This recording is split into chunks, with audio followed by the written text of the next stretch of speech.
দিন হুজুরের সঙ্গে বেইজ্জতি করতে লাগলো। তুমি এখান থেকে উঠে যাও, তুমি এখান থেকে চলে যাও। আমার মুর্শিদ খাজা হুজুর বলতে লাগলো, পাঠিয়েছে আল্লাহ, যদি উঠতে হয় আমার আল্লাহ যদি বলে উঠতে, তাহলে আমি মঈনুদ্দিন আমি এখান থেকে উঠে যাব। আর আমার আল্লাহ পাক যদি না বলে, যদি তাই করো মানুষের ক্ষমতা নেই।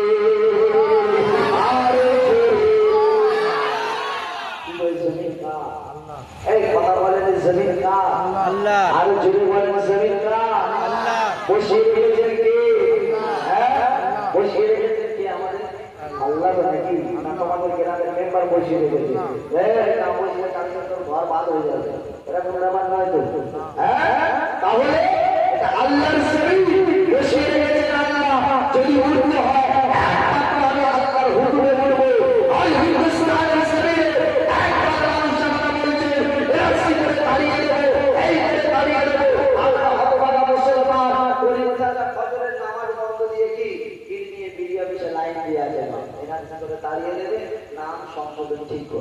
তাহলে ইমান কোথায় মজবুত বুঝতে পারছো? তাহলে আমাদের ইমান কোথায় বুঝতে পারছো তো? আমাদের ইমান 500 টাকা করে বেশি আর হবে। খবর দিয়ে বলে 500 টাকা দিয়ে দাও, দিলে ও সব ঠিক আছে। আর এই হিন্দুস্তান তখন ইসলাম বলে কিছু ছিল না, তারিখ বলে কিছু ছিল না।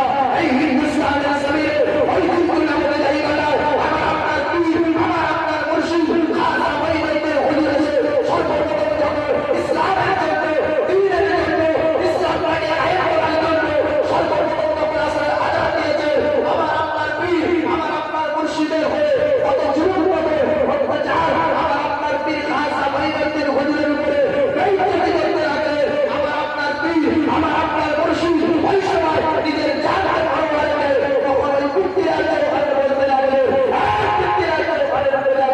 আমি মঈনুদ্দিন, আমি একমাত্র ভয় করি আল্লাহর উপরে, আমি তোর মতো প্রজার থেকে ভয় করি না।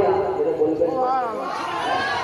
আর আমাদের যদি একটা সিভিল পুলিশ বলে ওদের বাড়ি মারবো, তাহলে আমাদের ছুট কোথায় বুঝতে পারবো? তাহলে আমাদের ইমান আর তাদের ইমান কি?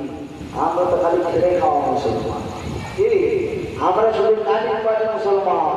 কি করে 2 লাখ টাকা এদিকে ঘাবলা করা যাবে?